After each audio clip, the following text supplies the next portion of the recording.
Sir ನಾನು ಬೆಂಗಳೂರಲ್ಲಿ ಒಂದು ಹುಡುಗಿನ ಲವ್ ಮಾಡ್ತಾ ಇದ್ದೆ, ಅದರಿಂದ ನಾನು ಬೆಂಗಳೂರಲ್ಲಿ ಡ್ಯೂಟಿ ಮಾಡ್ಕೊಂಡಿದ್ದು. ನಂದು ಬ್ರೇಕಪ್ ಆಗಿ ಹುಡುಗಿಗೆ ಬೇರೆಯವ್ರ ಮದುವೆ ಆಗೋಯ್ತು.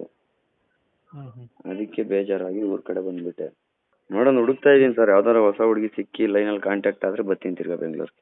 ಹಾಂ, ಒಂದು ಹೊಸ ಅಪ್ಡೇಟ್ ಬಂದಿದೆ ಸರ್, ತಿಳಿಸ್ಕೊಳ್ಳ.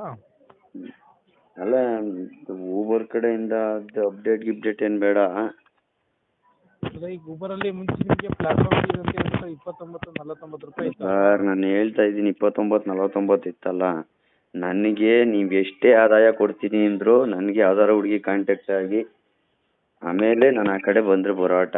ನೀವು ಎಷ್ಟೇ ಆದಾಯ 50,000 ಕೊಡ್ತೀನಿ ಸಂಬಳಕ್ಕೆ ಬಾ ಅಂದರೂ ನಾನು ಬರೋಲ್ಲ. ಅಂತ ಐತೆ ಈಗ.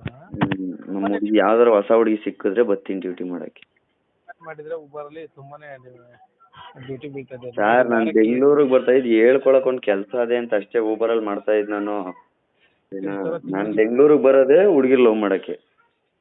ಇರುತ್ತೆ ಸರ್, ನಿಮ್ಗೆ ಡ್ಯೂಟಿ ಮಾಡಿದ್ರೆ 75-15 ಡ್ಯೂಟಿ ಮಾಡಿದ್ರೆ 150 ರೂಪಾಯಿ ಇದೆ ಸರ್. ನಾನು ದುಡ್ಡುಗೋಸ್ಕರ ಡ್ಯೂಟಿ ಮಾಡ್ತಾ ಇಲ್ಲ. ಏನೋ ಡ್ಯೂಟಿ ಬೆಂಗಳೂರಲ್ಲಿ ಮಾಡ್ತಾ ಇದ್ದೀನಿ ಅಂತ ಹೇಳ್ಕೊಳಕ್ಕೆ ಅಷ್ಟೇ ಮಾಡ್ತಾ ಇರೋದು. ನಾನು ಬೆಂಗಳೂರಿಗೆ ಬರೋದೇ ಲವ್ ಮಾಡೋಕ್ಕೆ ಅಂತ ಹೇಳ್ತಾ ಇದ್ದೀನಲ್ಲ. ದುಡ್ಡಿಗೋಸ್ಕರ ಅಲ್ವಾ? ದುಡ್ಡುಗೋಸ್ಕರ ಯಾಸ ಹೇಳ್ಕೊಳಕ್ಕೆ ಒಂದು ಡ್ಯೂಟಿ ಬೇಕು, ಲವ್ ಮಾಡೋಕೆ ಹುಡುಗಿ ಇರಬೇಕು. ಹಿಂಗೆ ಚಕ್ಕನ್ ಬೆಂಗಳೂರಲ್ಲಿ ಶಾಪಿಂಗ್ ಮಾಡ್ಕೊಂಡು ಹುಡುಗಿ ಜೊತೆ ಎಂಜಾಯ್ ಮಾಡ್ಕೊಂಡು ಇರಬೇಕು. ಹಿಂಗೆ ಕೈ ಕೊಟ್ಮೇಲೆ ಊರ ಕಡೆಗೆ ಬರಬೇಕು ಅಷ್ಟೇ. ಏನು ಹೇಳಿ ಸರ್? ಸರ್, ನಾನು ದುಡ್ಡುಗೋಸ್ಕರ ಬಂದಲ್ಲಿ ಡ್ಯೂಟಿ ಮಾಡ್ತಿದ್ದ ಹುಡುಗಿನ ಲವ್ ಮಾಡೋಕ್ಕೆ. ಹಲೋ, ಹೇಳಿ. ಸರಿ ಆಯ್ತು, ಬನ್ನಿ, ಬಂದಮೇಲೆ ಡ್ಯೂಟಿ ತಗೊಳ್ಳಿ. ಏನಾದರೂ ಡೌಟ್ಸ್ ಇದ್ದರೆ ಕಾಲ್ ಮಾಡಿ. ಹಾಂ, ಸರಿ. ಇದೇನಾ ನಿಮ್ಮ ನಂಬರು? ಸರಿ ನೋಡಿ ಸರ್, ಆಯಿತು.